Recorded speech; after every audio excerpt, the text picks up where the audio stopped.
What's going on, everybody? Thank you for joining me for another 5-move workout here. I recommend doing about 12 to 16 reps, about 3 to 4 sets. But by the end of those 3 to 4 sets, if you're still feeling good, you're not tired, your muscles aren't fatigued, go for another set. It's always about challenging yourselves, doing what you can, getting you to where you want to be on your fitness journey. Alright, exercise number 1. We're just going to bring it down to the chair, grabbing your weights, have a seat. Make sure that back is nice and tall here. Chest is open, arms can extend down. So I like to sit on the edge of my seat. I'm not sitting all the way back. Keep it nice and tall, keeping that core engaged. Even though you're seated, you're still engaging the core and the lower back. Bicep curls, nice and easy, isolating it. Elbows stay down right there by your ribs. Curl all the way up, come all the way down.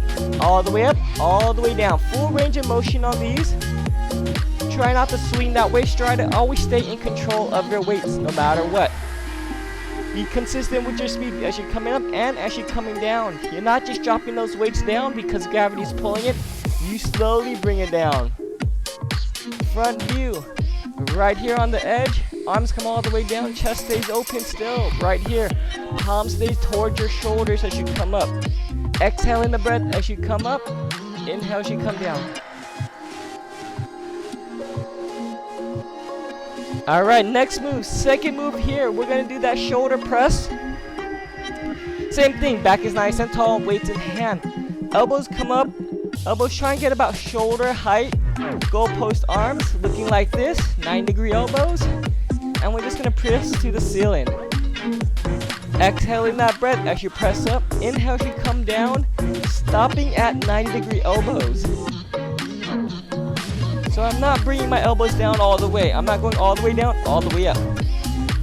Keeping tension on the shoulders by keeping those elbows in line with the shoulders as we press up and down. Front view, palms facing forward, pressing up and down. Again, control the breathing. Do what you can. Back is tall, core engaged. Alright, third move here. You can do 2 weights or 1 weight, depending how heavy your weights are. If you're going to do 1 weight, different ways to hold your weight. You can hold it in between here, in between the hands, or if you have enough space, you could hold one end in a diamond. You can work extensions right here, keeping those elbows in right there by the side of your head. In that position, or again, side position, or side, holding the side of the weights right here.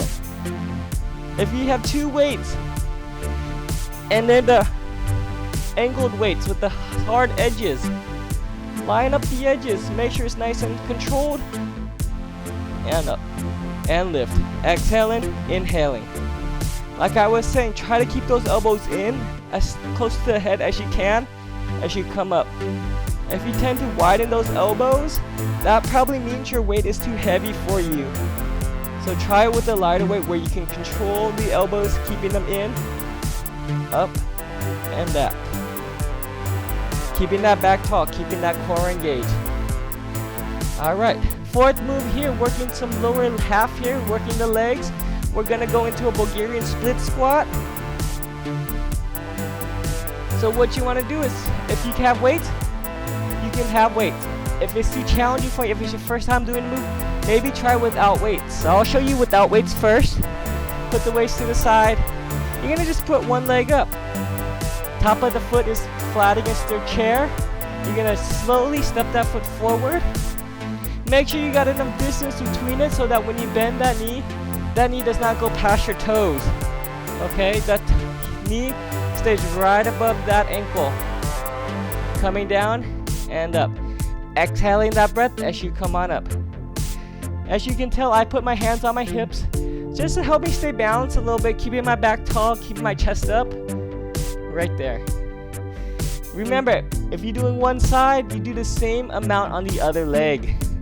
Now I'll show you with weights in hand. I'll do the other leg.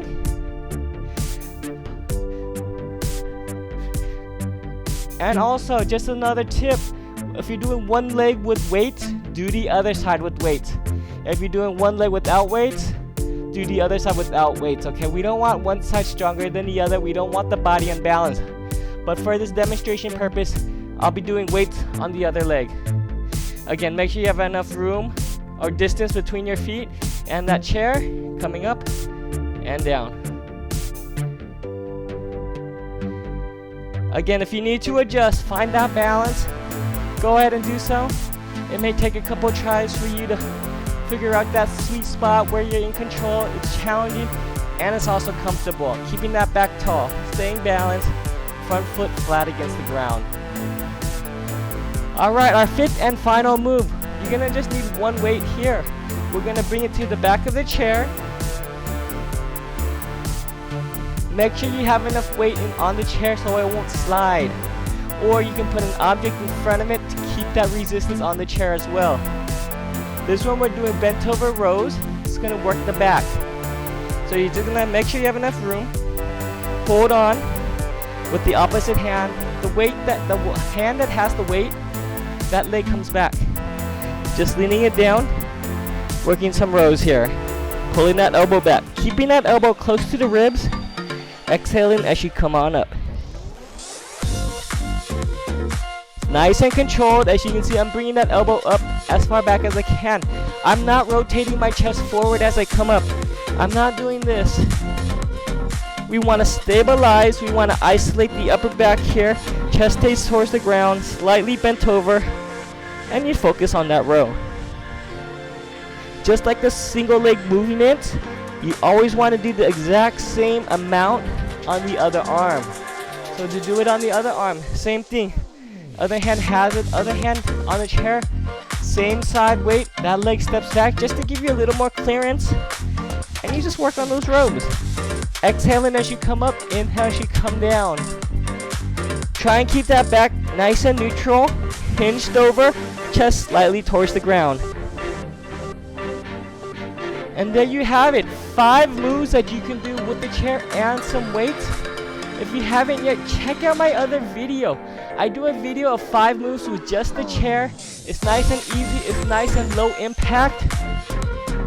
So do what you can. As always, challenge yourselves. Remember, I recommended doing about 12 to 16 reps, 3 to 4 sets.